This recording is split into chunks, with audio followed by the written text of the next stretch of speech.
I went outside, thinking I was going to go fill up the wood for the house. I had a jacket on, and gloves, and a hat, my shoes. When suddenly, I made it past the threshold of the door, and within like 3 feet was a woodpecker. And then to the side was another one. But they weren't alive. They were shot in the face.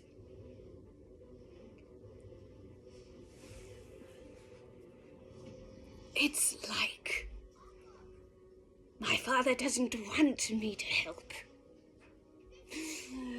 Encounter all the murder.